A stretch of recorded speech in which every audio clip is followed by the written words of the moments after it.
नमस्कार मेरी प्यारी यूट्यूब की लॉयल फैमिली। मैं हूं मिस्टर एक्स और आज के पॉडकास्ट में आपके लिए एक गांव से जुड़ी हुई बहुत ही भयानक कहानी लेकर के आया हूं। और मैं अक्सर आपसे ये कहता हूं कि शहरों के लोग कभी भी गांव में होने वाली घटनाओं पर यकीन नहीं करते, लेकिन आज की कहानी में एक शहरी लड़का एक गांव के अंदर घूमने के लिए जाता है और अपने सामने उस गांव में बहुत ही भयानक चीजें होते हुए देखता है। तब उसके रोंगटे खड़े हो जाते हैं।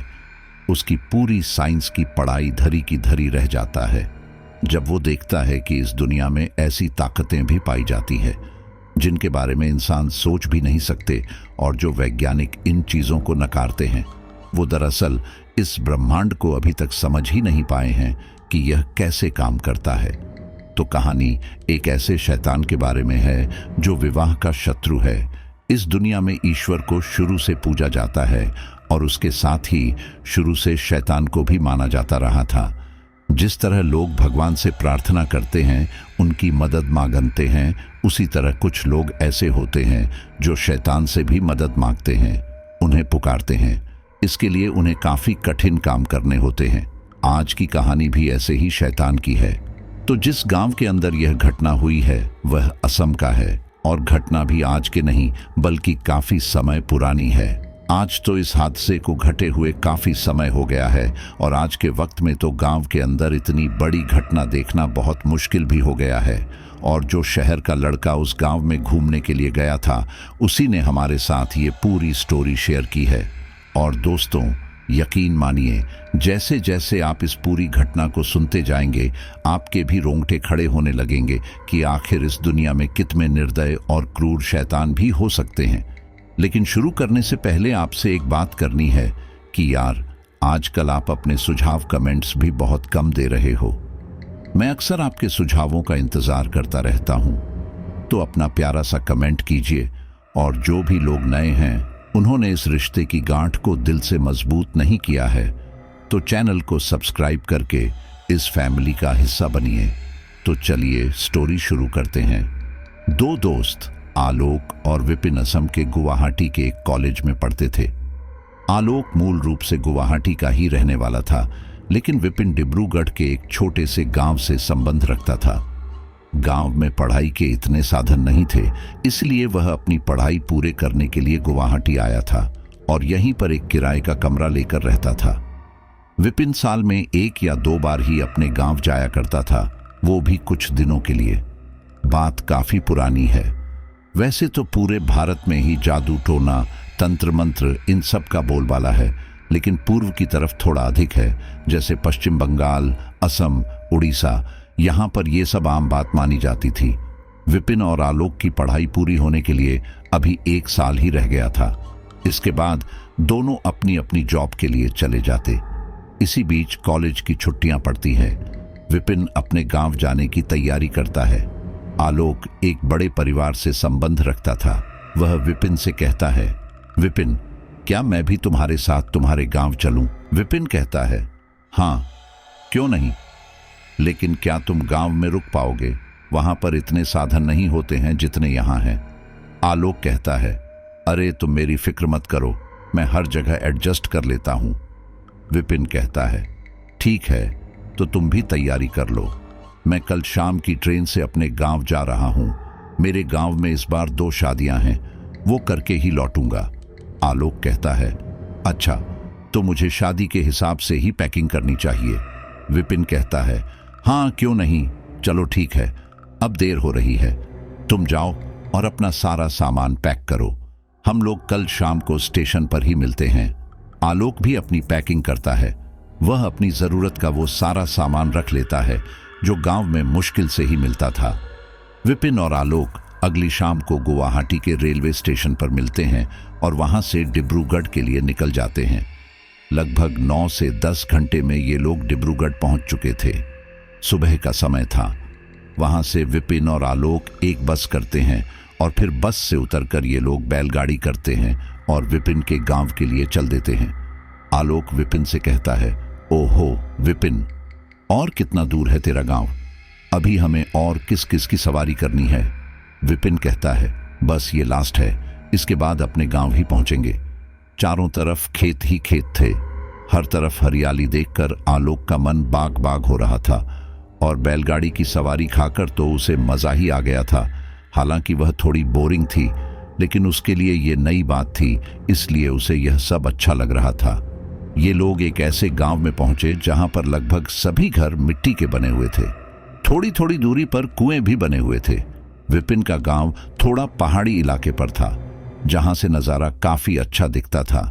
लेकिन कहते हैं ना, हमेशा खूबसूरत जगह खूबसूरत नहीं होती।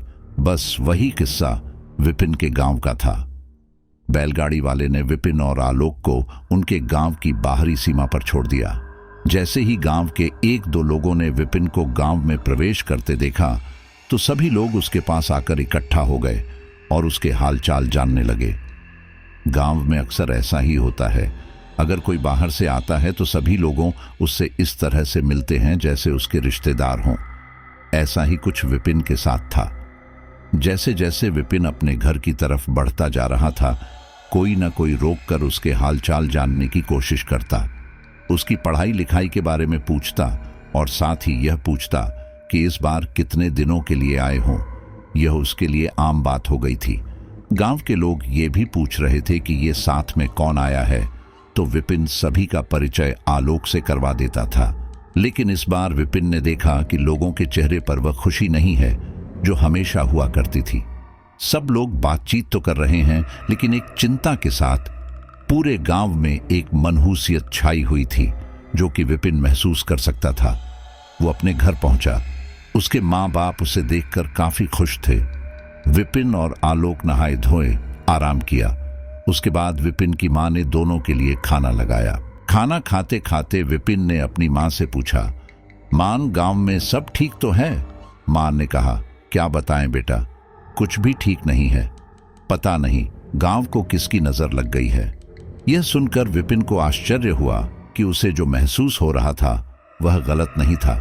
उसने अपनी माँ से पूछा, क्या हुआ माँ, गांव में कुछ हुआ है क्या? तभी विपिन के पिताजी ने कहा, क्या कमला, तुम भी अभी उसे आए हुए एक दिन भी नहीं हुआ है कि गांव की बातें शुरू कर दी। विपिन बेटा, तुम अपना खाना खत्म करो। तुम कुछ ही दिनों के लिए आए हो, मौज मस्ती करो और वापस गुवाहाटी चले जाओ। विपिन के पिताजी उसकी माँ को गुस्से से घूर कर देखते हैं तो उसकी माँ चुपचाप बात को खत्म कर देती है। लेकिन विपिन जानना चाहता था कि आखिर क्या था जो उसके पापा उसे बताना नहीं चाहते थे। खैर, ये लोग थोड़ा थक गए थे, इसलिए ये लोग आराम करते हैं। शाम 4 बजे विपिन और आलोक उठते हैं तो आलोक कहता है, यार, बस एक रात के सफर की थकान ने तो मुझे तोड़ कर रख दिया। विपिन कहता है, चिंता मत कर, तुझे अपने गांव के नज़ारे दिखाऊंगा तो सारी थकान दूर हो जाएगी। इतने में ही विपिन की माँ दोनों के लिए चाय लेकर आ गई। दोनों ने चाय पी और उसके बाद विपिन आलोक को बाहर ले गया। विपिन थोड़ी देर किसी के घर बैठता तो थोड़ी देर किसी के घर बैठता और सबके हालचाल जानता। विपिन और आलोक यूं ही कोई 2 या 3 घर घूमे होंगे। जब वह अगले घर पहुंचे जिन्हें विपिन लाल काका कहता था, उनके घर जाकर देखा कि कई लोग घर के आंगन में इकट्ठा है और बहुत परेशान है। वे लोग आपस में बातें कर रहे थे और कह रहे थे, मैं तो कहता हूं ये विवाह का चक्कर ही खत्म कर दो, और अगर विवाह करना ही है तो इस गांव को छोड़ दो, क्योंकि वो श्राप कभी खत्म नहीं होगा। तभी एक आदमी कहता है, अरे ऐसे कैसे खत्म कर दें, हम अपने पुश्तैनी गांव को छोड़कर कैसे चले जाएं? विपिन और आलोक को कुछ भी समझ नहीं आ रहा था। वे लोग भीड़ को चीरते हुए लाल काका के पास गए। जैसे ही लाल काका ने विपिन को देखा, उनके चेहरे पर मुस्कुराहट तो आई, लेकिन वह खुश नहीं थे। उन्होंने विपिन से उनके हालचाल पूछे और उसे अंदर कमरे में जाने के लिए कहा। साथ ही उन्होंने अपनी पत्नी को विपिन के लिए चाय नाश्ता लगाने के लिए भी बोला। विपिन और आलोक ने ठीक वैसे ही किया। ये लोग अंदर गए और काकी विपिन और आलोक के लिए चाय नाश्ता लेकर आईं तो विपिन ने काकी से पूछा, काकी, ये बाहर क्या बातें चल रही है? किसके विवाह की बात हो रही है और दिशा का क्या हुआ? उसका विवाह भी तो इसी महीने है ना। मैं तो खास उसी के विवाह के लिए यहां आया हूं। काकी का चेहरा उदास था। वो कहती हैं, विपिन बेटा, क्या बताऊं, मुझे तो लगता है कि अब इस गांव में कभी शादी नहीं हो पाएगी। विपिन कहता है, अरे ऐसा क्यों? आप ऐसा क्यों कह रही हैं? काकी कहती हैं, ऐसा ना कहूं तो और क्या कहूं। पिछले 3 महीने में 4 शादियां थीं और चारों ही नाकामयाब रहीं। आलोक भी हैरानी से सुन रहा था। विपिन ने पूछा, अरे काकी, लेकिन हुआ क्या है? उस समय माँ भी कुछ कह रही थी कि गांव में कुछ भी ठीक नहीं है, फिर उन्होंने बात खत्म कर दी।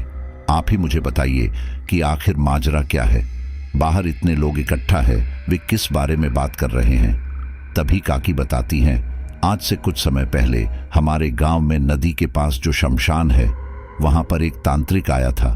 पहले तो हमें लगा कि वह एक साधारण तांत्रिक होगा, लेकिन हमें नहीं पता था कि वह एक दुष्ट तांत्रिक निकलेगा। वह तांत्रिक झाड़ फूंक करना भी जानता था। कुछ दिनों तक तो वह यूं ही अपने तंत्र मंत्र करता रहा, लेकिन फिर धीरे धीरे गांव में यह बात फैलने लगी कि जो लोग बीमार हैं या जिनके घर में वित्तीय परेशानी है, वे लोग अगर उस तांत्रिक से मिले तो उनकी परेशानी का हल हो सकता है। और लोगों ने इस बात को माना भी। अगर किसी के घर में कोई बच्चा बीमार होता तो वे लोग उस बच्चे को तांत्रिक के पास लेकर जाते थे और उसके तंत्र मंत्र से सच में वह बच्चा ठीक हो जाता था। अगर किसी के घर में कोई आर्थिक परेशानी है तो वह उस तांत्रिक से मिलते। तांत्रिक उन्हें ऐसा उपाय बताता कि उनके घर के हालात सुधरने लगते हैं। सभी लोग उस तांत्रिक के दीवाने हो चले थे। इन्हीं सब के बीच हमारे गांव की एक लड़की थी, अधीरा। वह ठाकुर के बड़े भाई की बेटी थी। अब उसके माँ बाप तो थे नहीं, इसलिए उसके सब कुछ ठाकुर ही थे। अधीरा की कुंडली में कोई बड़ा दोष था, जिस कारण उसका विवाह नहीं हो पा रहा था।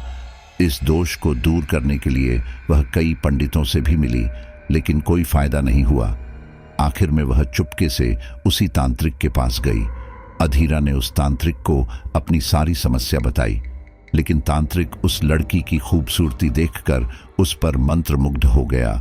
वो तांत्रिक अधीरा को अपना बनाना चाहता था। नदी के पास ही उस तांत्रिक ने अपनी एक झोपड़ी बना ली थी। तांत्रिक अधीरा को रोज तंत्र मंत्र करने उस झोपड़ी में ही बुलाता था, जबकि अन्य लोग शमशान जाते थे। अधीरा उस तांत्रिक से इलाज कराने के लिए उसके झोपड़ी में जाती है। ये बात पहले गांव वालों को मालूम नहीं थी, लेकिन एक रात गांव के ही एक बुजुर्ग आदमी ने अधीरा को तांत्रिक की झोपड़ी में जाते देखा। उसे बड़ा अजीब लगा। तांत्रिक की झोपड़ी में कभी कोई गांव वाला नहीं गया, लेकिन अधीरा वहां क्या कर रही है? बुजुर्ग आदमी अधीरा के बारे में जानता था कि उसे विवाह को लेकर कोई चिंता है, लेकिन उसे यह बात थोड़ी खटक रही थी कि वह तांत्रिक के झोपड़ी में क्यों जाती है। गांव जैसे माहौल में लड़की का अकेले इधर उधर जाना वैसे ही अच्छा नहीं माना जाता था। उस पर एक लड़की का अंधेरी रात में एक तांत्रिक की झोपड़ी में अकेले जाना उन बुजुर्ग को अच्छा नहीं लगा। उसे अधीरा और तांत्रिक पर शक हुआ कि कहीं इन दोनों का कोई गलत संबंध तो नहीं है, इसीलिए उस बुजुर्ग ने अधीरा पर नजर रखनी शुरू कर दी।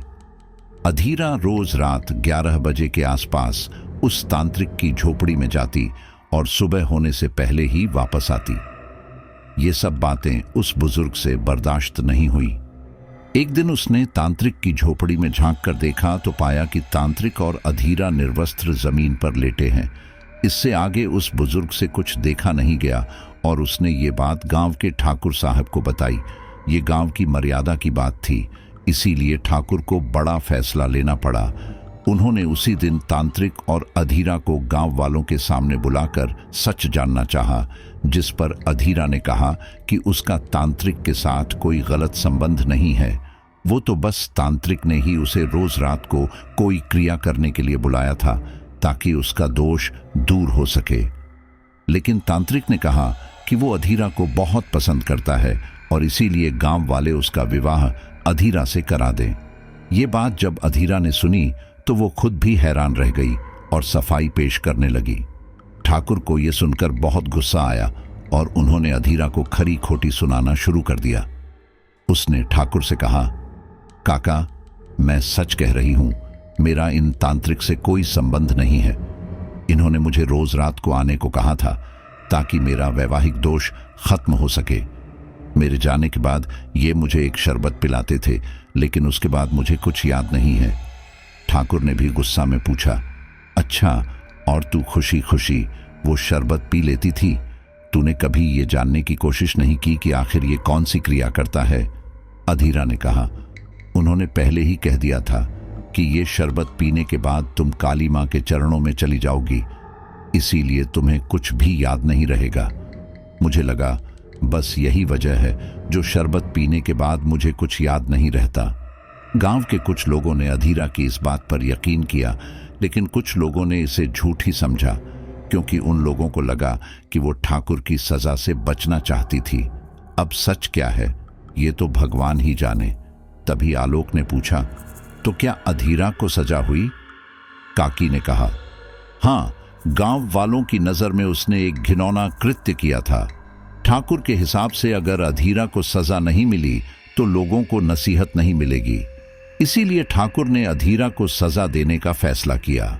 ठाकुर ने अगले दिन पूरे गांव वालों को आम के पेड़ के पास इकट्ठा होने को कहा, ताकि सबके सामने अधीरा को फांसी के फंदे पर लटकाया जा सके। ऐसा करने से गांव की दूसरी लड़की कभी भी ये काम नहीं करेगी।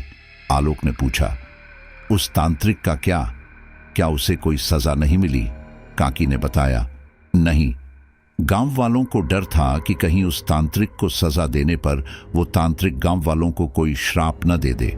ऐसे लोगों का श्राप बहुत बुरा होता है, लेकिन उस तांत्रिक को इस गांव से बाहर निकाल दिया था, और फिर भी जाते जाते उस तांत्रिक ने श्राप दिया कि इस गांव में अब कोई वैवाहिक संबंध में नहीं बंध पाएगा, क्योंकि ठाकुर ने उसकी प्रेमिका अधीरा को मार दिया था। ये सुनकर सभी गांव वाले डर गए, लेकिन ठाकुर ने उस समय गांव को ये कहकर समझा दिया कि ऐसे श्राप से कुछ नहीं होगा। हमने तांत्रिक को कुछ नहीं किया, उसका ये श्राप व्यर्थ है। आलोक ये बात सुनकर हैरान हुआ और बोला, क्या बेवकूफी है, मतलब असली दोषी कोई और है और सजा किसी बेचारी लड़की को मिल रही है। हो सकता है वो तांत्रिक उसके शरबत में कोई नशे की दवाई मिलाता हो और वो लड़की सच कह रही हो। काकी कहती है, अब ये तो भगवान ही जाने, लेकिन उस तांत्रिक का श्राप सच निकला। काकी की इस बात पर विपिन ने पूछा, क्या मतलब? काकी ने कहा, तांत्रिक के श्राप देने के कुछ दिनों तक सबके मन में शादी को लेकर डर बना रहा। उधर चैत महीने में ठाकुर की बेटी का विवाह था। ठाकुर ने निडरता के साथ अपनी बेटी का विवाह किया, लेकिन उसका अंजाम बहुत ही बुरा हुआ। विवाह वाली रात को जब बारात यहां आई तो अचानक तेज तूफान आने लगा। लोगों को ऐसे तूफान की उम्मीद नहीं थी। उस दिन से पहले ऐसा तूफान कभी नहीं आया था। कुछ लोगों के घरों के छप्पर उड़ गए, फसलें बर्बाद हो गईं। उधर लोगों ने ठाकुर की बेटी नीलिमा को भी अकेला छोड़ दिया। सब लोग बारात के इंतजाम में लगे हुए थे और नीलिमा अपने कमरे में अकेले थी। तभी उसे एहसास हुआ जैसे उसका दरवाजा किसी ने पीटा। उसने दरवाजा खोला तो कोई भी नहीं था। वह दरवाजा बंद करके वापस बिस्तर पर बैठ गई। तभी उसके कमरे की चीजें हिलने लगीं। उसे समझ नहीं आया कि ये अचानक क्या हो रहा है। पहले उसे लगा कि भूकंप आया है, लेकिन अचानक उसे एहसास हुआ जैसे उसके बदन पर किसी ने हाथ फेरा है। नीलिमा ने इधर उधर देखा, उसे कोई नजर नहीं आया। तभी उसकी नजर दीवार पर बन रही एक भयानक परछाई पर गई। वो परछाई अलग अलग जानवर की आकृति बना रही थी, जिसे देखकर नीलिमा डर गई। नीलिमा जैसे ही चीखने को गई, वो परछाई दीवार से निकलकर नीलिमा के मुंह में चली गई। फिर अपने आप ही नीलिमा के एक एक करके सारे कपड़े उतरते गए। नीलिमा को कोई भी नजर नहीं आ रहा था। नीलिमा की आवाज किसी को सुनाई नहीं दे रही थी। धीरे धीरे उसका शरीर अकड़ने लगा और उसके शरीर को किसी ने काबू में कर लिया था। अब वो हाथ पैर भी नहीं हिला पा रही थी। इसके बाद किसी अदृश्य ताकत ने उसके साथ शारीरिक संबंध भी बनाए। नीलिमा के शरीर पर जगह जगह चोटें थीं। उधर बारात में भगदड़ मच गई थी। दूल्हे का कुछ पता नहीं था। रात में ही सभी ने दूल्हे को ढूंढा, लेकिन उसका कोई पता नहीं चला। सारी रात ऐसे ही गुजर गई। अगली सुबह नदी के पास दूल्हे की लाश मिली। उसके सीने से लगातार खून बह रहा था और बहुत ही गहरा जख्म भी हो रहा था। जब सभी लोगों का ध्यान नीलिमा की तरफ गया तो उसकी माँ और उसकी दादी उसके पास गईं। देखा तो नीलिमा बेहोश निर्वस्त्र बिस्तर पर पड़ी है। यह देखकर उसकी दादी और मां हैरान रह गई। जैसे तैसे करके नीलिमा को होश में लाया गया और उससे उसकी हालत के बारे में पूछा तो उसने जो रात की घटना बताई उसे सुनकर सब हैरान थे। उस दिन सबको लगा कि तांत्रिक का श्राप सच में है। सभी लोग ठाकुर के पीछे पड़ गए थे कि तुम्हारी वजह से इस गांव में विवाह को लेकर अब समस्या उत्पन्न होने वाली है। हालांकि गांव वाले भी अधीरा की मृत्यु दंड को लेकर सहमत थे, फिर भी सारा दोष ठाकुर पर रख दिया गया। लेकिन अब कोई क्या ही कर सकता था। 15 दिन बाद हमारे गांव में बिरजू काका के लड़के भुवन की शादी थी। शादी समारोह संपन्न हो गया। उसके बाद जब वे दोनों अपने कमरे में थे तब उनके साथ भी यही घटना घटी। तेज तूफान आया। वे दोनों कमरे में बंद थे। भुवन बाहर जाकर देखता कि क्या हुआ है, लेकिन उससे पहले ही भुवन को किसी ने मार दिया। कोई अदृश्य शक्ति थी वो। और उसके बाद नीलिमा के साथ जो हुआ था उस दुल्हन के साथ भी वही हुआ। अब ये बात पक्की हो गई थी कि ये तांत्रिक का श्राप ही है। विपिन ने पूछा, तो क्या इस श्राप को खत्म नहीं किया गया?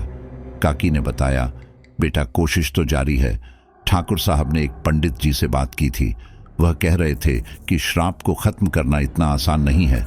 वह एक अघोरी से मिलने गए हैं। जब वे वापस आएंगे तो ही पता चलेगा कि आखिर श्राप का खात्मा कैसे किया जाए। विपिन ने पूछा, तो फिर दिशा की शादी का क्या होगा? क्या उसकी शादी होगी? काकी कहती हैं, यही तो समझ नहीं आ रहा कि क्या करें। उधर लड़के वाले जल्दी कर रहे हैं। इतना अच्छा रिश्ता है।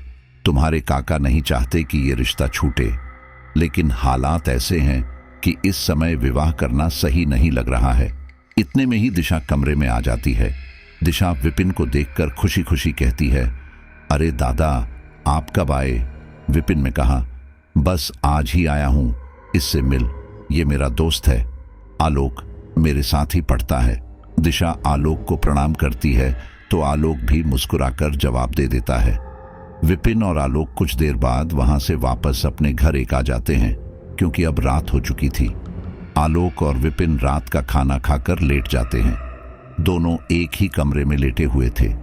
आलोक विपिन से कहता है, यार तुझे ये सब अजीब नहीं लगता? मेरा मतलब किसी परछाई का दिखना और एक अदृश्य ताकत का शारीरिक संबंध बनाना, यह सब कुछ किसी कहानी की तरह लगता है।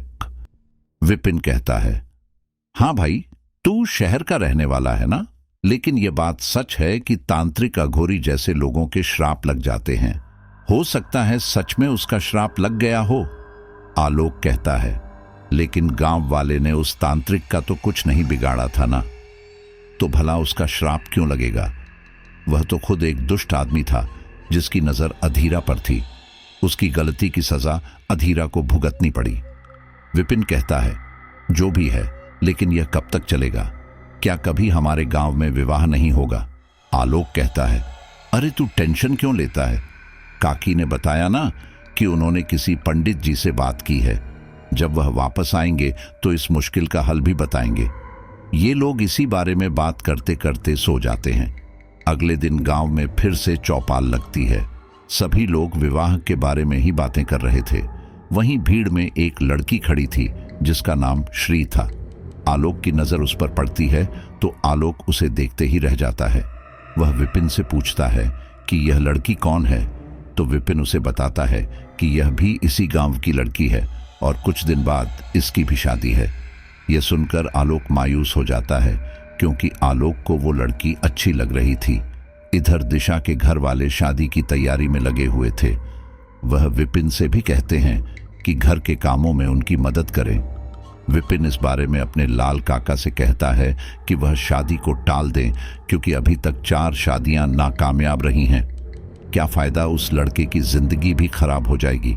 लेकिन लाल काका इतने अच्छे लड़के को हाथ से नहीं जाने देना चाहते थे, इसलिए उन्होंने अपनी जिद के चलते शादी उसी दिन की जिस दिन की तारीख तय हुई थी। वहीं लड़के वालों को इस गांव के श्राप के बारे में कुछ नहीं पता था। श्री दिशा की सहेली थी, इसलिए वह अक्सर उससे मिलने आया करती थी। वही विपिन और आलोक को पूरा पूरा दिन लाल काका के घर ही हो जाया करता था। कभी कोई सामान लाना होता था, कभी घर की साफ सफाई होती थी। आलोक न चाहते हुए भी श्री को देखता रहता था और उसे देखने के बहाने भी ढूंढता रहता था। 2 दिन बाद दिशा की शादी थी। घर वाले खुश तो थे, लेकिन सभी के मन में डर था। जो खुशी एक माँ बाप के मन में असल में होनी चाहिए, वह खुशी दिशा के माँ बाप के मन में नहीं थी। वह हर वक्त अपनी लड़की पर नजर बनाए हुए थे। रात में भी दिशा टॉयलेट के लिए अकेले नहीं जाती थी। हमेशा उसकी माँ या उसकी काकी साथ में ही रहती थी। अंत में वह दिन भी आया जब दिशा की शादी दूसरे गांव के रहने वाले रोनित से होने जा रही थी। सभी इंतजाम काफी पक्के किए गए थे। गांव वाले भी दिशा के घर इकट्ठा थे। सभी चौकन्ने थे। दिशा भी मन ही मन डरी हुई थी, लेकिन बार बार उसकी सहेलियां उसे दिलासा दे रही थी। बारात आ चुकी थी। इधर दिशा भी तैयार हो रही थी। घर वाले भी भाग भाग कर काम कर रहे थे कि तभी अचानक आसमान काले बादलों से घिर गया। गांव की बिजली चली गई, लेकिन आसमान की बिजली कड़कने लगी। अचानक मौसम बिगड़ते देख सभी के मन में एक बार फिर डर की लहर दौड़ पड़ी। लाल काका अपनी पत्नी को बाहर देखकर उनसे बोले, तुम यहां क्या कर रही हो? तुम्हें कहा था ना कि दिशा को अकेला मत छोड़ना। जाओ देखो उसके पास कौन कौन है। दिशा की मां जब कमरे में गई तो उसके पास उसकी सारी सहेलियों और रिश्तेदार मौजूद थे। वह तसल्ली से थी। इधर लाल काका, विपिन और अन्य लोग दूल्हे के आसपास ही थे। वे लोग दूल्हे को अकेला नहीं छोड़ रहे थे कि कहीं फिर से कोई अनहोनी ना हो जाए। तेज आंधी आने लगी। पेड़ों के पत्तों की आवाज माहौल को और डरावना बना रही थी। लोगों के घरों के छप्पर उड़ने को तैयार थे। जिनके घरों पर टीनें पड़ी थीं, वह बुरी तरह बज रही थी। रोनित और उसके घर वाले, जो कि इस गांव के श्राप से अनजान था, वे बोले, अरे भाई साहब, अचानक मौसम कैसे बिगड़ गया? इतने में ही गांव में हल्ला मचने लगा। तभी दिशा के कमरे से अजीब आवाज आने लगी, जैसे कोई किसी को मार रहा है। अंदर मौजूद औरतें चीख रही थी, चिल्ला रही थी। गांव के कुछ आदमी दिशा के कमरे की तरफ भागे और उन्होंने दरवाजा खोलने की कोशिश की, लेकिन वे सभी नाकामयाब रहे। बाहर खड़ा एक आदमी गुस्से से बोला, लाल, तुझे कहा था कि मत कर ब्याह, लेकिन तू नहीं माना। अब देख क्या अनर्थ हो गया। इतना कहकर वो आदमी फूट फूट कर रोने लगा। लाल के चेहरे पर भी चिंता साफ झलक रही थी। इधर रोनित भी कहां चला गया, किसी ने इस बात पर ध्यान ही नहीं दिया और सब के सब दिशा का दरवाजा खोलने की कोशिश में लगे थे। खिड़कियां भी बंद हो चुकी थी, जो खुलने का नाम नहीं ले रही थी। कुछ ही देर में अंदर से तोड़फोड़ की आवाज बंद हो गई। कुछ देर सब कुछ शांत रहा और उसके बाद अचानक दरवाजा खुला। कमरे की हालत देखकर सब हैरान थे। कमरे में बंद औरतें बेहोश इधर उधर पड़ी थीं। दिशा निर्वस्त्र अपने बिस्तर पर पड़ी थी। उसे इस तरह देखकर विपिन ने दिशा पर जल्दी से चादर ढकी। लाल के लिए वो कयामत वाला पल था। लाल काका वहीं जमीन पर बैठकर रोने लगे। तभी लाल काका का ध्यान रोनित पर गया। वे हड़बड़ कर उठे और बोले, अरे दामाद जी कहाँ हैं? उन्हें देखो। इसके बाद लोगों की भीड़ रोनित को ढूंढने में लग जाती है। आलोक कहता है, क्यों ना उस नदी के पास जाकर देखा जाए, कहीं रोनित वहीं तो नहीं। विपिन और आलोक रोनित को ढूंढने के लिए नदी किनारे जाते हैं तो देखते हैं रोनित जमीन पर लुढ़कता हुआ शमशान की तरफ जा रहा था। सच में वहां अदृश्य शक्ति थी जो रोनित को चोट पहुंचा रही थी। जैसे ही रोनित खड़े होने की कोशिश करता तो कोई अदृश्य शक्ति उसे धक्का देकर गिरा देती। रोनित मुंह के बल गिर जाता। धीरे धीरे आसमान से बादल छंटने लगे। चांद की रोशनी नदी के पानी को चमकाने लगी। विपिन और आलोक रोनित को साफ तौर पर देख सकते थे। जैसे वह रोनित को देख पा रहे थे, वैसे ही उन्हें जमीन पर एक अजीब और गरीब आकृति दिखाई देने लगी थी। ठीक वैसी ही आकृति जैसे काकी ने बताई थी। वह आकृति बार बार अपना रूप बदल रही थी। कभी वह गधे की शक्ल में हो जाती तो कभी किसी आदमी की शक्ल में। यह नजारा देखकर विपिन और आलोक सन्न रह गए। विपिन आगे जाकर रोनित की मदद करना चाहता था, लेकिन आलोक ने उसका हाथ पकड़ लिया, क्योंकि उसे डर था कि कहीं वह अदृश्य ताकत हमें भी कोई नुकसान न पहुंचा दे। कुछ देर पहले दिशा के कमरे में औरतों का बुरा हाल हुआ था। वहां सारी औरतें बेहोश थीं। उनके साथ क्या हुआ ये अभी नहीं जानते थे। लेकिन हो ना हो उस अदृश्य शक्ति ने ही उन औरतों को बेहोश किया होगा। विपिन ने कहा, आलोक छोड़ मुझे, हमें रौनित को बचाना होगा, नहीं तो वह मर जाएगा। आलोक ने कहा, तू पागल है क्या? क्या तुझे वो परछाई दिखाई नहीं दे रही? आसपास कोई भी नहीं है, जरूर ये कोई भूत प्रेत ही है जो रौनक पर हमला कर रहा है। अगर हम उसके करीब भी गए तो वो हमें भी नुकसान पहुंचा सकता है। विपिन ने कहा, लेकिन हम अपने सामने किसी को मरता हुआ कैसे देख सकते हैं?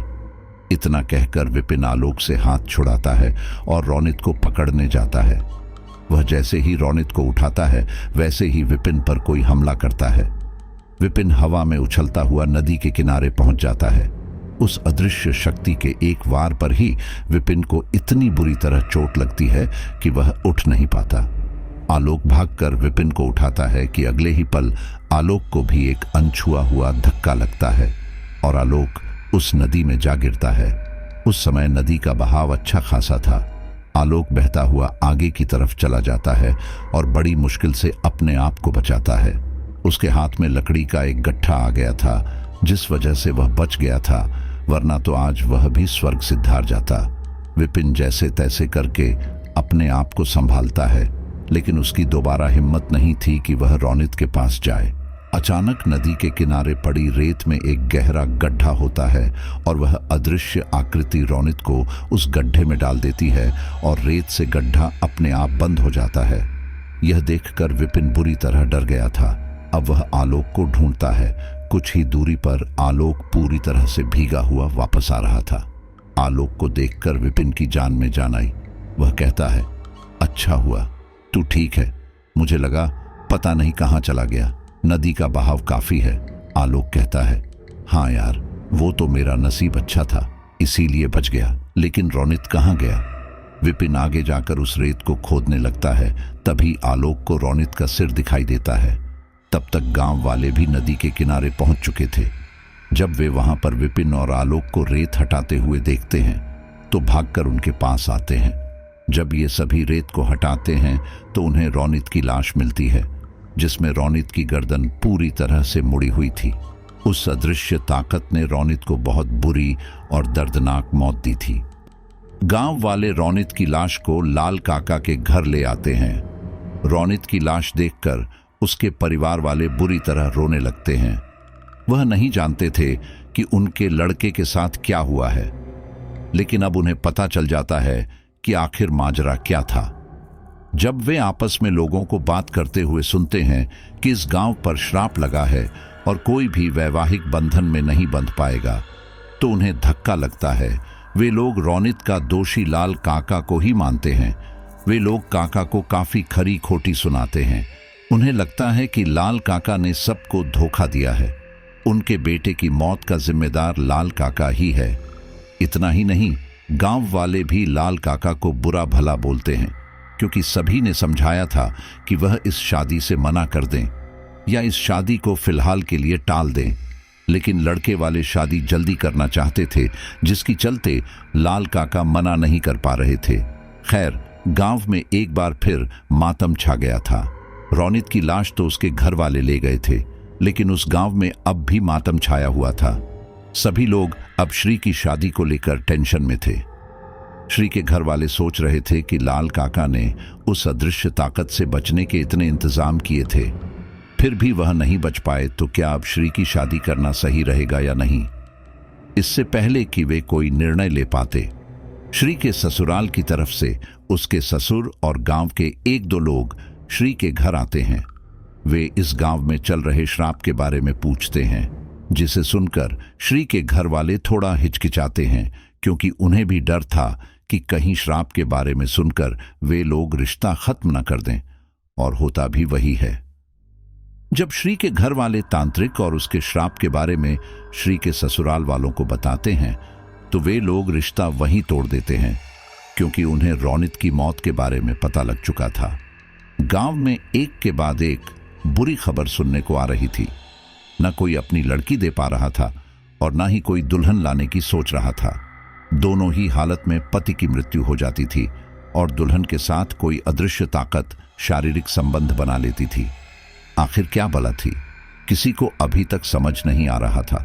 सबको यही लग रहा था कि यह उस तांत्रिक का श्राप है, लेकिन आलोक को बार बार यही लगता था कि क्या वह तांत्रिक इतना सात्विक था कि उसका श्राप इतनी बुरी तरह लोगों को मार रहा है।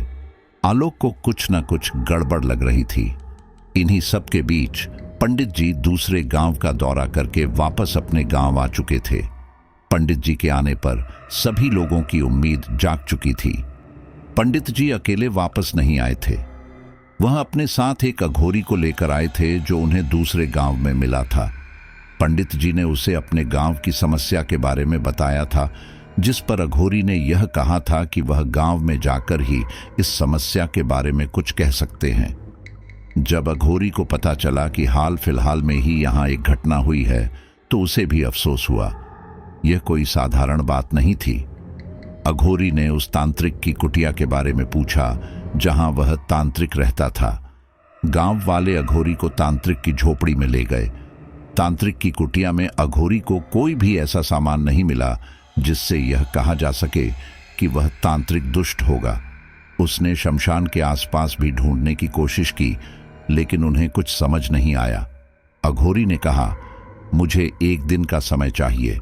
मैं यहाँ अपने तंत्र के माध्यम से पता लगाने की कोशिश कर सकता हूँ कि आखिर यहाँ हो रही मौतों का असली कारण क्या है। उस अघोरी ने नदी के पास के शमशान में रात भर अपनी क्रिया की और यह पता लगाने की कोशिश की कि आखिर उस अदृश्य परछाई का क्या माजरा है। अगले दिन ठाकुर और गांव के कुछ लोग उस अघोरी के पास पहुंच गए। अघोरी ने बताया, इस गांव को उस तांत्रिक का कोई श्राप नहीं लगा है, ये सब झूठ है। ये सुनकर ठाकुर चौंक गए। वह बोले, तो इन घटनाओं के पीछे कौन है? अघोरी ने कहा, वही तांत्रिक है। उसने अपनी शक्तियों द्वारा एक ऐसे दुष्ट शैतान को बुलाया है जो गांव में इन सारी घटनाओं को अंजाम दे रहा है। उस शैतान को खत्म करने के लिए हमें अब उसी तांत्रिक की खोज करनी होगी। अघोरी की इस बात पर ठाकुर कहते हैं, लेकिन उस तांत्रिक को तो हमने उसी दिन इस गांव से निकाल दिया था। अब वो कहाँ है ये तो हमें नहीं पता। अघोरी कहता है, वह जो कोई भी शैतान है, जब तक हम उसके बारे में ठीक से पता नहीं कर लेते आखिर वह शैतान है कौन, तब तक हम उस शैतान को खत्म नहीं कर पाएंगे या उसके प्रभाव को कम नहीं कर पाएंगे, क्योंकि उस तांत्रिक ने उस शैतान पर एक पर्दा डाल रखा है जिसे उसके अलावा और कोई नहीं देख सकता। इसीलिए आप लोग केवल उस शैतान की परछाई ही देख पा रहे हैं। उस तांत्रिक के पास एक ऐसा जल है जिससे उस परछाई पर छिड़क कर यह पता लगाया जा सकता है कि आखिर वह शैतान कौन सा है। उसके बाद ही मैं शैतान की शैतानी ताकतों का कोई तोड़ निकाल सकता हूं। ठाकुर कहते हैं, ठीक है, मैं उस तांत्रिक की खोज करवाता हूं, मुझे थोड़ा समय दीजिए। ठाकुर कुछ आदमियों से सलाह मशवरा करते हैं और उन्हें अलग अलग गांव में उस तांत्रिक को ढूंढने के लिए भेज देते हैं। ठाकुर और गांव वालों को यही लगता है कि वह तांत्रिक था तो वो कहीं ना कहीं किसी शमशान में ही गया होगा। इसीलिए ठाकुर के लोग उसे शमशान में ढूंढने निकल जाते हैं। लगभग 8 दिन बीत जाते हैं। उस तांत्रिक का कुछ पता नहीं चलता। इधर अघोरी कहता है, मैं ज्यादा समय तक यहां नहीं रुक सकता। इस पर ठाकुर साहब अघोरी की काफी मिन्नतें करते हैं और उन्हें गांव के मेला पूरा होने तक रुकने के लिए कहते हैं। वह अपने आदमियों से कहते हैं कि उस तांत्रिक को जल्द से जल्द ढूंढो। अगर वह नहीं मिला तो हमारा यह गांव हमेशा के लिए बर्बाद हो जाएगा। वहीं दूसरी ओर इस गांव में विष्णु जी का एक बहुत बड़ा गोविंद मेला लगता है जो कि 3 दिन का होता है। इन तीनों दिन गांव का प्रत्येक परिवार अपने घर में पूजा अर्चना करता है और फिर उसके बाद गांव के मंदिर में जाकर पूजा अर्चना करता है। यह एक नियम था जो कि प्रत्येक परिवार को करना होता था। इस पूजा अर्चना में प्रत्येक परिवार को 7 चंदन की छोटी छोटी लकड़ियां अपने आंगन में लगानी होती थीं। लेकिन चंदन की लकड़ियां गांव के इलाके में नहीं थीं। उसके लिए नदी के पार वाले जंगल में जाना पड़ता था जो कि बहुत घना था और पहाड़ी इलाके में था। वहां आसपास दूर दूर तक कोई दूसरा गांव भी नहीं था, केवल जंगल ही जंगल और दलदली भूमि थी। उस गांव में ज्यादा घर तो थे नहीं, इसीलिए गांव के 2-3 लोग ही नदी के पार जाकर चंदन की लकड़ियां इकट्ठी करके ले आते थे और लाकर गांव में सभी के घर बांट देते थे। इस बार यह काम विपिन और आलोक को मिला था। उनके साथ गांव का ही एक लड़का प्रीतम उस जंगल में गया। जंगल काफी घना था और भूमि कई जगह पर दलदली भी थी। चंदन का पेड़ अभी काफी आगे जाकर था। तभी इन लोगों को किसी के मंत्र पढ़ने की आवाज आने लगी। एयूएम क्रीं कालिके स्वाहा, एयूएम क्रीं कालिके स्वाहा। यह आवाज सुनकर सभी लोग एक जगह रुक गए। प्रीतम को यह आवाज जानी पहचानी लगी। उसने विपिन से कहा, यह आवाज किस दिशा से आ रही है? उन लोगों ने शांत रहकर उस आवाज को गौर से सुना। वह आवाज पश्चिम दिशा से आ रही थी। प्रीतम ने कहा, मुझे यह आवाज जानी पहचानी लग रही है। तभी आलोक के दिमाग में घंटी बजी और वह बोला, कहीं ऐसा तो नहीं कि यह उस तांत्रिक की आवाज हो? वे तीनों लड़के उसी दिशा में आगे बढ़ते चले जाते हैं। तभी उन्हें एक समतल मैदान दिखाई देता है। जमीन पर एक त्रिकोण वाले सितारे की आकृति बनी हुई थी। उस पर एक नर कंकाल की मुंडी रखी थी जो पूरी तरह से खून में सनी थी। उस तांत्रिक के पास कुछ कच्चा मांस भी रखा था। ये लोग एक घने पेड़ के पीछे खड़े ये सब देख रहे थे। आलोक हल्के से प्रीतम से पूछता है, क्या ये वही तांत्रिक है? प्रीतम कहता है, हाँ, ये तो वही तांत्रिक है। ठाकुर साहब इसे हर गांव के शमशान में ढूंढ रहे हैं और ये यहाँ पर अपने कारनामे कर रहा है। हमें यह बात जल्दी से ठाकुर को बतानी चाहिए, क्योंकि हमारे पास भी केवल 3 दिन का ही समय है, वरना वो अघोरी यहाँ से वापस चला जाएगा। इन लोगों ने जल्दी से चंदन की लकड़ियां ली और वहां से गांव की तरफ लौट आए। उधर सभी लोग गांव के मेले की तैयारियों में लगे थे और प्रीतम, विपिन और आलोक सीधे ठाकुर के पास जाते हैं और उन्हें उस दुष्ट तांत्रिक के बारे में बताते हैं। उन्होंने भी नहीं सोचा था कि वो तांत्रिक उस घने जंगल में अपना डेरा डालेगा। ठाकुर प्रीतम, विपिन और आलोक के साथ ही अघोरी के पास जाते हैं और उस तांत्रिक का पता बताते हैं। वे कहते हैं, हमें उस तांत्रिक के पास खुद जाना चाहिए, क्योंकि मुझे नहीं लगता वह तांत्रिक इतनी आसानी से यहाँ आएगा। अघोरी कहता है, ठीक है, हम रात्रि होने से पहले वहां जाएंगे। गांव के कुछ अन्य लोगों को भी ले लेना ताकि हम उस पर काबू पा सकें। अघोरी ठाकुर और अन्य लोगों के साथ दोपहर ढलने के बाद उस जंगल की तरफ जाता है। जब ठाकुर अपने आदमियों को लेकर वहां पहुंचे तो तांत्रिक वहां नहीं था। विपिन हैरानी से कहता है, ठाकुर साहब, हमने सुबह के समय उस तांत्रिक को यहीं देखा था, है ना प्रीतम? प्रीतम भी हाँ में सिर हिलाता है। वहां पर तांत्रिक का सारा सामान मौजूद था। अघोरी कहता है, हो ना हो, वह यहीं आसपास होगा।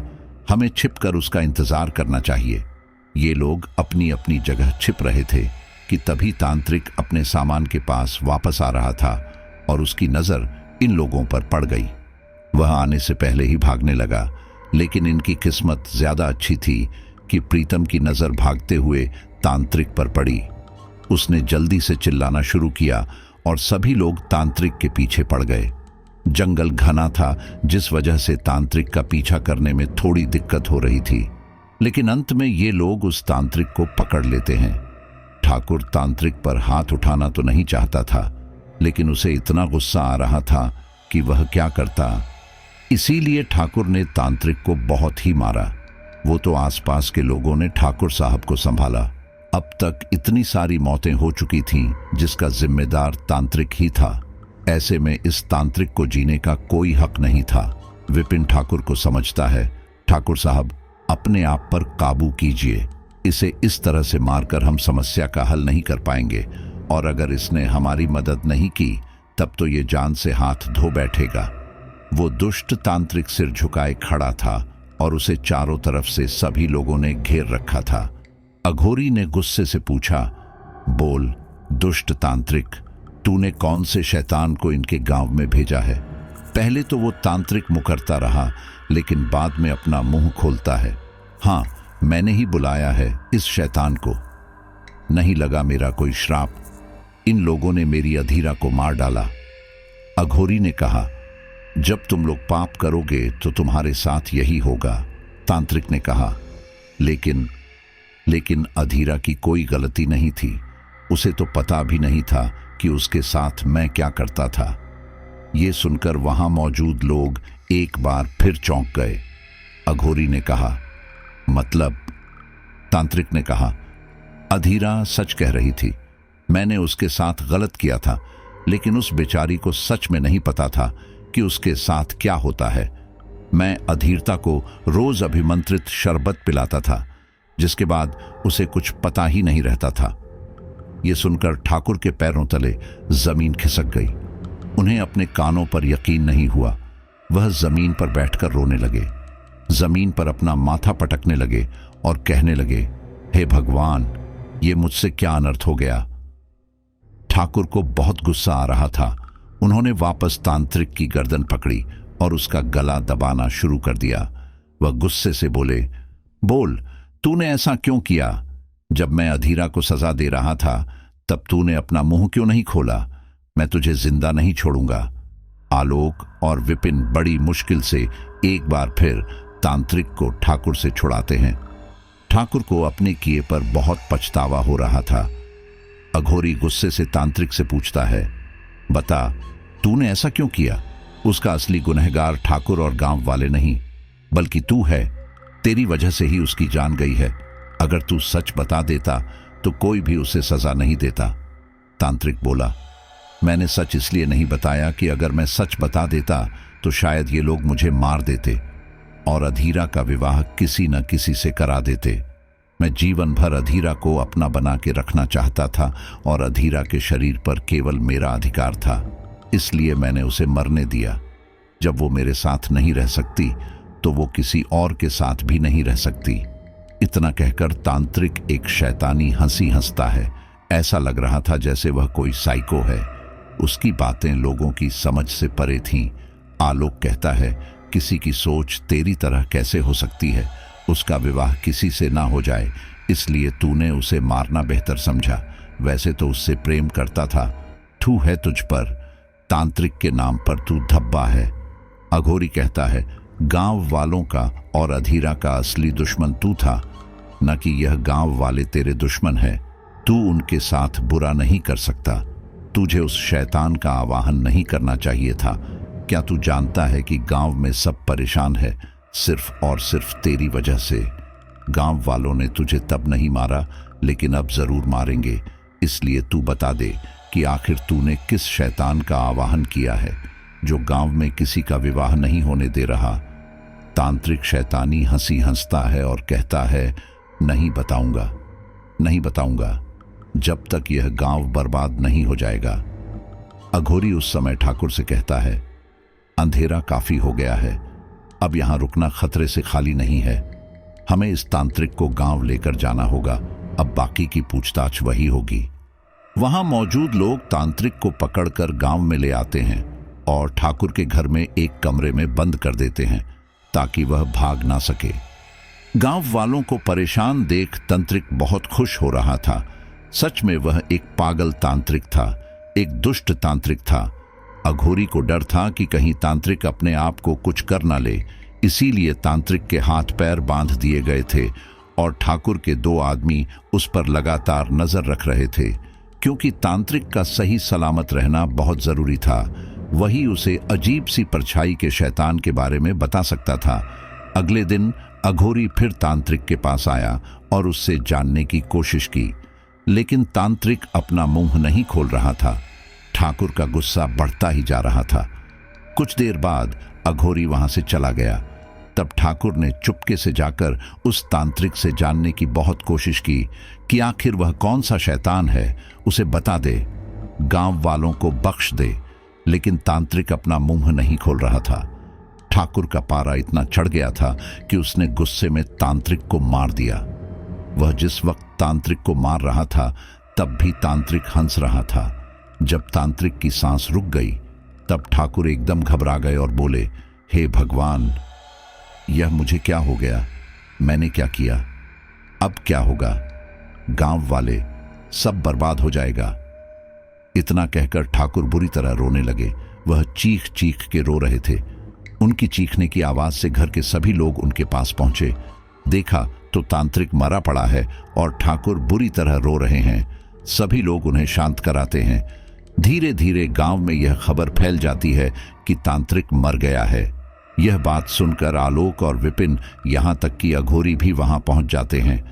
अघोरी ठाकुर पर बहुत गुस्सा करता है। एक बार मामला फिर वही का वही था। अघोरी गुस्से में कहता है, सच में मनुष्य से ज्यादा मूर्ख प्राणी कोई नहीं है। यह तांत्रिक ही हमें उस शैतान को खत्म करने का रास्ता बता सकता था, लेकिन अब यह भी। उस समय अघोरी वहां से चला जाता है।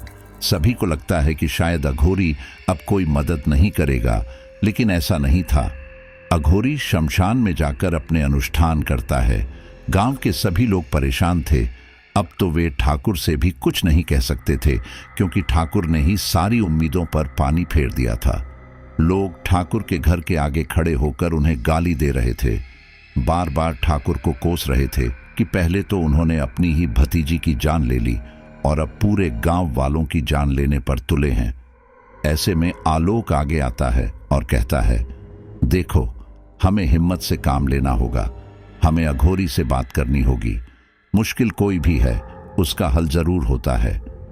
आलोक लोगों को समझाता है कि ठाकुर को बुरा भला बोलने पर वह शैतान यहां से नहीं जाएगा।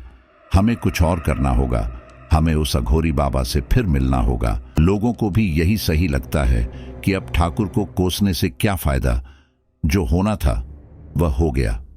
अब अपनी जान बचाओ। आलोक, विपिन और गांव के कुछ आदमी उस अघोरी को ढूंढते हुए शमशान की तरफ जाते हैं तो देखते हैं कि अघोरी शमशान पर बैठकर अपने अनुष्ठान कर रहा है। वह एक भला इंसान था। आलोक साथ के लोगों से कहता है, देखो देखो, मुझे लगता है भगवान भी हमारे साथ ही है, वरना यह अघोरी यहां से चला गया होता। अघोरी कुछ तंत्र मंत्र कर रहा था, इसलिए ये लोग शांत खड़े थे। जब उसकी सारी क्रियाविधि पूरी हो गई तब आलोक और बाकी लोग अघोरी के पास गए और एक बार फिर उस अघोरी से मिन्नतें की कि इस मुश्किल से हमें निकाल दो। तब अघोरी ने कहा, वही कर रहा हूं।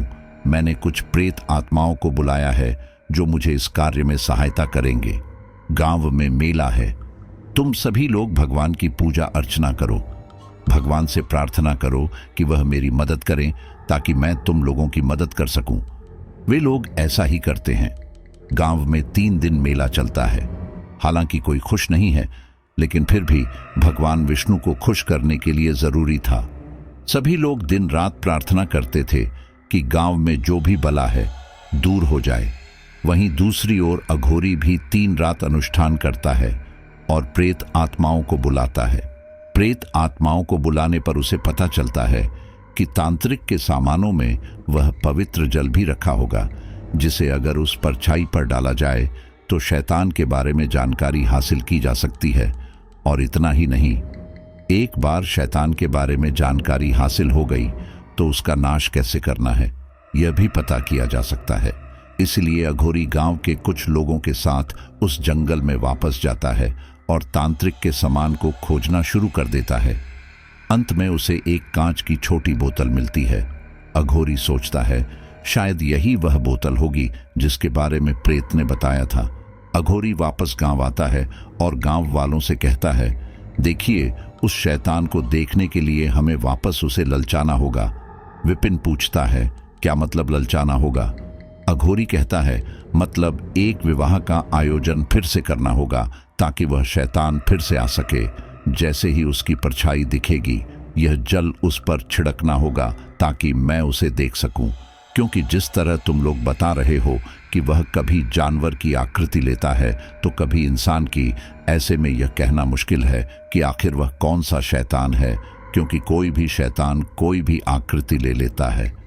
मुझे उसकी असली आकृति देखनी है।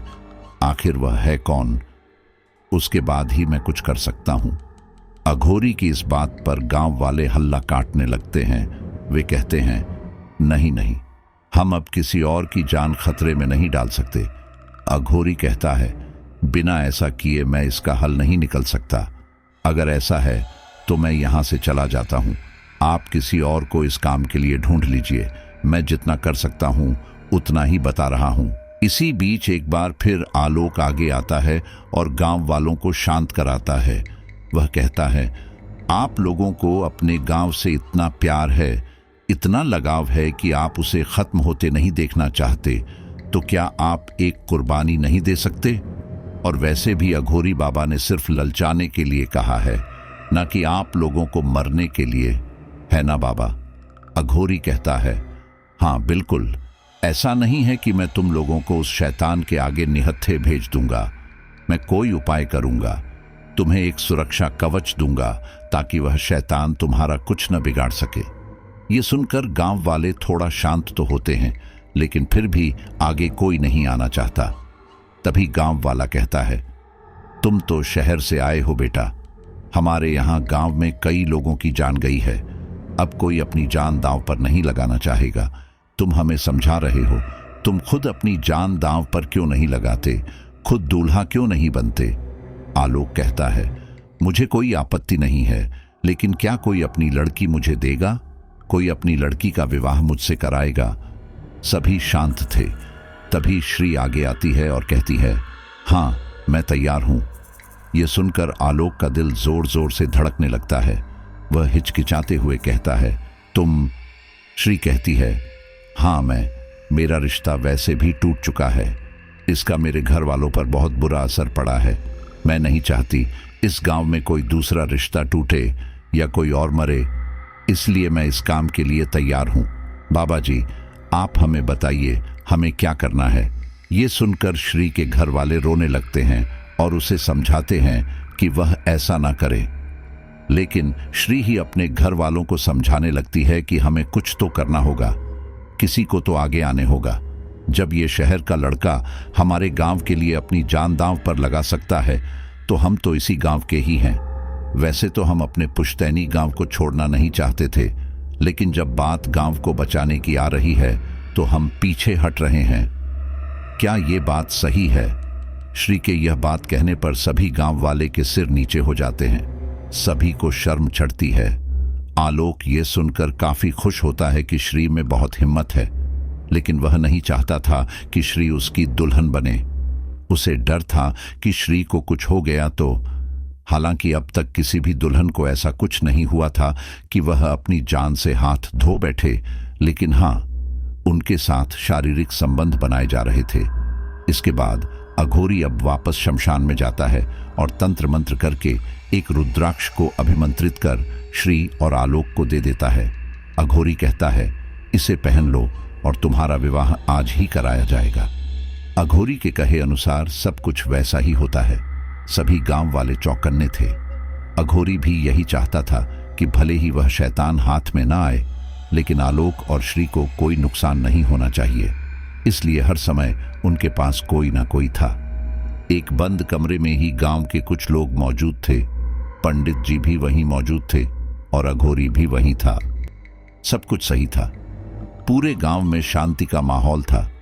आज न कोई तूफान आ रहा था, न लोगों के छप्पर उड़ रहे थे। आलोक कहता है, सब कुछ तो तैयार है, वो शैतान अभी तक क्यों नहीं आया? अघोरी कहता है, मुझे लगता है हमें विवाह के कार्यक्रम को आगे बढ़ना चाहिए। पंडित जी कहते हैं, ठीक है, फेरों की रस्म को शुरू करो। आलोक और श्री वैसा ही करते हैं। पंडित जी मंत्र बोल रहे थे और वे दोनों फेरे ले रहे थे। फेरे भी शांति के साथ निपट जाते हैं। कहीं कुछ नहीं हो रहा था। लगभग सभी रस्में पूरी होने को चली थी, लेकिन अभी भी सब कुछ शांत था। आलोक कहता है, बस वो शैतान आ जाए, क्योंकि यह मौका बार बार नहीं मिलने वाला। पूरा विवाह संपन्न हो जाता है और वे लोग उस शैतान का इंतजार करते रह जाते हैं। अघोरी कहता है, कहीं ऐसा तो नहीं कि वह इन दोनों को अकेला पाना चाहता हो। एक काम करते हैं, यहाँ से सभी लोग बाहर चलते हैं, केवल मैं ही इस कमरे में रहूंगा। इसके बाद भी कुछ नहीं होता है।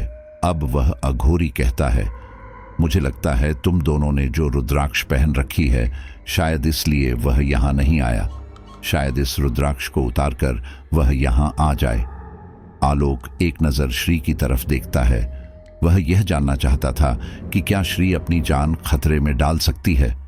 श्री चुपचाप अपनी रुद्राक्ष उतारकर बिस्तर पर रख देती है। ऐसा करता देख आलोक भी अपनी रुद्राक्ष उतार देता है। इन दोनों को देखकर अघोरी मुस्कुरा रहा था। सच में दोनों में बहुत हिम्मत थी। ऐसा करते ही अचानक तेज आंधी आने लगती है। सभी लोग इधर उधर भागते हैं। एक बार फिर पेड़ के पत्ते बुरी तरह टूट टूट कर नीचे गिर रहे थे। आंधी का शोर इतना था कि कोई भी डर जाए। तभी कोई अदृश्य शक्ति आलोक पर वार करती है। आलोक बैठा ही हवा में उछलता हुआ दीवार पर जा टकराता है। यह सब कुछ इतनी अचानक हुआ कि श्री भी बुरी तरह घबरा गई और अघोरी भी सतर्क हो गया, लेकिन अभी किसी को वह आकृति नजर नहीं आ रही थी। आलोक वापस खड़ा हुआ कि उसे दूसरा झटका लगा और उसका सिर दीवार से दोबारा जा लगा। अब उसके सिर से खून निकलने लगा।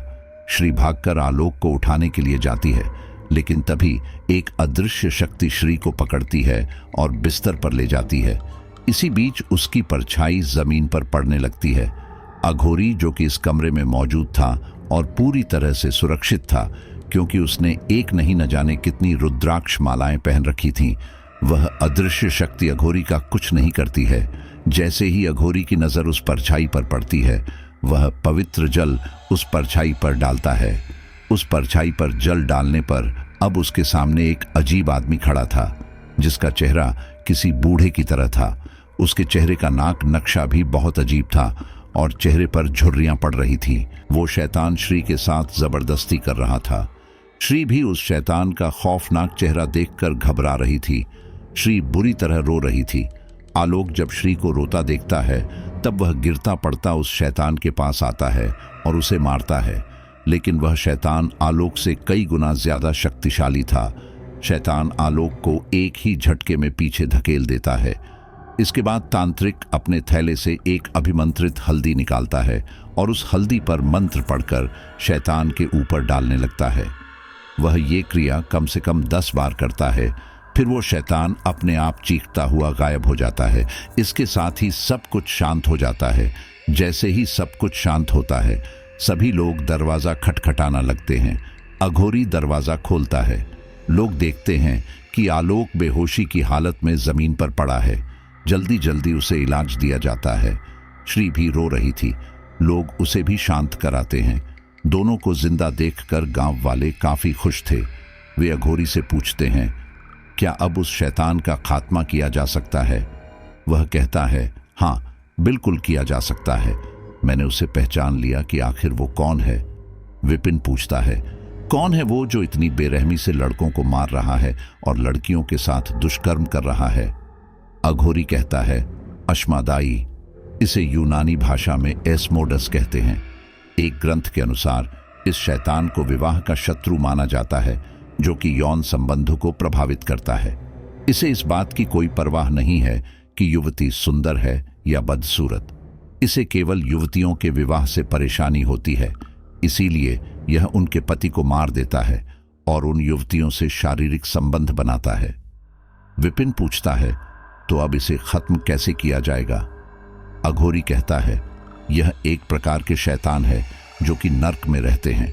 इन्हें खत्म करना हमारे हाथ में नहीं है, लेकिन हम इन्हें दूर कर सकते हैं या इन पर काबू पा सकते हैं। इस शैतान को खत्म करना इतना आसान नहीं है, क्योंकि इसे हमने नहीं बुलाया है। इसे उस तांत्रिक ने बुलाया था जो अब इस दुनिया में नहीं है। यह शैतान इस दुनिया में रहता ही नहीं है। ये तो नरक में रहने वाला एक राजा है जिसका आवाहन किया गया है। यह हम इंसानों से ज्यादा शक्तिशाली है। हम इसे इसकी जगह वापस भेज सकते हैं, लेकिन इसको मार नहीं सकते।